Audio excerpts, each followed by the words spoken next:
Break के बाद आपका स्वागत है।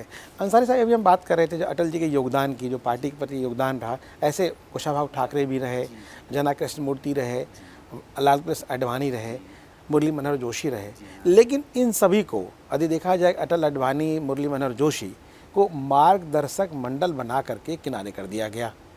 जबकि और साथ साथ एक और पार्टी में एक अभियान चला कि 75 जो प्लस हैं उनको किनारे किया जाए, चाहे करिया मुंडा हो जीत करके आए, भगत सिंह कोश्यारी जीत करके आए, भवन चंद्र खंडूरी जीत करके आए, मुरली मनोहर जोशी जीत करके आए लोकसभा चुनाव पब्लिक के, लेकिन उनको किनारे क्यों किया गया और ये मार्गदर्शक मंडल बना करके जो एक झुंझुना थमाया गया, इसको कैसे देखते हैं आप? नहीं, ना तो मार्गदर्शक मंडल को किसी भी डिक्शनरी में झुंझुना कहा जा सकता है और ना हम इस राजनीति में ऐसा कहते या मानते हैं। एक चीज़ होती है, एक स्टूडेंट से टीचर बनता है, टीचर से प्रोफेसर, प्रोफेसर से यूनिवर्सिटी का वाइस चांसलर हो जाता है, रिटायर वो भी एक दिन होता है।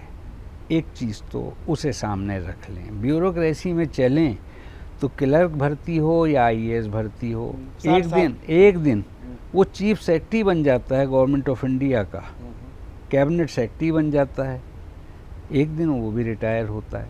हालांकि आप ये नहीं कह सकते, कोई नहीं कह सकता कि अब वो काम करने के लायक नहीं है, तो उसको उस तरह से तो ले नहीं कि चूंकि 75 के हो गए थे। नहीं अब्दुल साहब, लेकिन ये आप जो बता रहे हैं कि कहते हैं लोग राजनीति में कोई रिटायर नहीं होता है, तो आपको लगता है कि नरेंद्र मोदी जी के आने से रिटायरमेंट की कोई एज फिक्स हो रही है? नहीं, मैं आ रहा हूँ, वहीं पर आ रहा हूँ। मेरा कहना ये था कि पूरे मान सम्मान के साथ कोई भी आदमी, आज मैं नहीं तो कल मैं उस श्रेणी में आ जाऊँगा, कोई भी आएगा।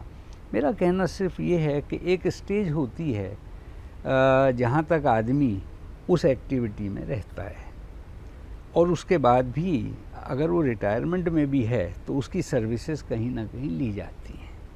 पॉलिटिक्स के अंदर ये दुरुस्त कहा आपने कि रिटायरमेंट एज कोई नहीं होती। अभी तक तो फिक्स नहीं है अपने देश में, फिक्स अपनी पार्टी में भी नहीं है। जी। मगर एक चीज़ ज़रूर होती है, जब सेकंड लाइन ऑफ लीडरशिप आती है तो नेचुरली कहीं ना कहीं फर्स्ट लाइन ऑफ लीडरशिप जो है वो उसी के लिए रास्ता देती है। खुद ही बढ़ावा दिया था, खुद ही बढ़ावा आज भी दे रही है, वो चीज़ उसी तरह है, उसको अन्यथा बिल्कुल नहीं लेना चाहिए। ना पार्टी ने फिक्स की है ऐसी एज।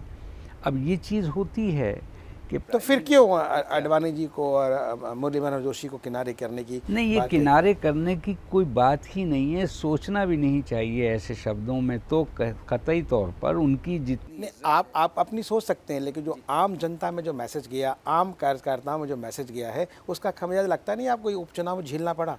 11 सीटों में 8 सीटों में हार गए, 3 सीटें मिली यूपी में आपको, इसमें बहुत जहाँ की आपको 73 सीटें मिली यूपी से। बहुत सारे फैक्टर्स होते हैं किसी चुनाव के जीतने और हारने के। एक चीज़ को नहीं इस तरह लिया जा सकता, और ये चीज़ जो है इसे तो कहीं भी काउंट आप नहीं कर सकते इस तरह।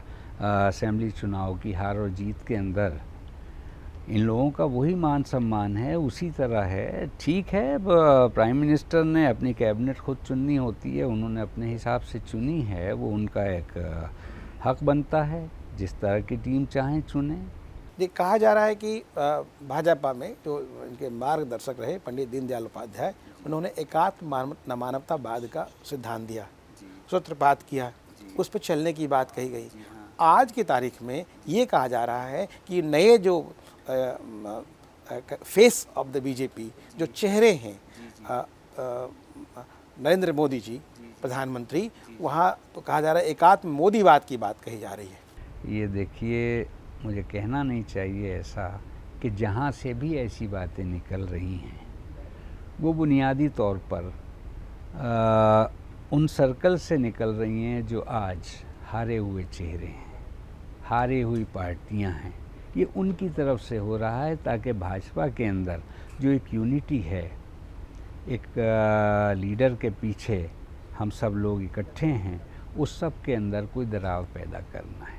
कौन कर रहा है ये दरार? कौन पैदा कर रहा है? ये कहाँ से बात निकल रही? हुए लोग, तो आपकी पार्टी के अंदर की पार्टी के बाहर की? पार्टी से बाहर की बात कर रहा हूँ। राजनीतिक दल मैंने कहा तो साफ जाहिर है। तो लगता नहीं है कि पार्टी के अंदर से लोग हो रहे हैं कि चूंकि आपके यूपी में जो बुरा हाल हुआ, बिहार में भी, उत्तराखंड में उपचुनाव में जो दशा दिशा हुई, ऐसा है इन चुनाव पर एनालिसिस करें ना तो आप समझते हैं इस बात को कि बहुत सारे फैक्टर्स हर चुनाव की जीत और हार में आते हैं। अगर आप उन तीनों पार्टियों के अब्दुल रशीद अंसारी साहब दिल्ली विश्वविद्यालय का चुनाव जीतते हैं तो मोदी इफेक्ट, जी हाँ, यूपी में हारते हैं तो वहाँ मतलब रीजनल मामला, उत्तराखंड में हारते हैं तो वहाँ आपसी झगड़े, और कहीं 3 सीटें जीत गए तो मोदी का प्रभाव। ये क्या फिलॉसफी है? मैं बता देता हूँ। भाजपा ने लोकसभा चुनाव के बाद अगर कहीं कहा है मोदी फैक्टर को तो दिल्ली यूनिवर्सिटी के चुनाव में कहा है। उसकी वजह आप जानते हैं कि आज का नौजवान जितना मोदी जी की तरफ देख रहा है, देश के उज्जवल भविष्य के नाते, एक लीडर के नाते, उस हिसाब से कहा है। और चूंकि डायरेक्ट दिल्ली के अंदर चुनाव है, डायरेक्ट दिल्ली के अंदर केंद्रीय सरकार बैठी है, इसलिए ये लफ्ज़ आया है। फिर दिल्ली में सरकार बनाने से क्यों डर रहे हैं आप? हम तो नहीं डर रहे, हमने तो नहीं डरने की बात की कभी भी। दिल्ली प्रदेश के अध्यक्ष जी से इंटरव्यू हुए, आपके मीडिया के बहुत से लोगों से बात हुई, उन्होंने साफ कहा है कि अगर हमें इनवाइट करते हैं तो हम देखेंगे, सोचना शुरू करेंगे, और चुनाव की बात है तो हम कल तैयार हैं उसके लिए। अब्दुल रशीद अंसारी साहब, आपसे चर्चा जारी रहेगी। बात अभी जब गवर्नेंस की कर रहे थे, बाद में दिल्ली सरकार की बात है और संगठन के बारे में। वक्त है छोटे से ब्रेक का। ब्रेक के बाद हम फिर मिलते हैं।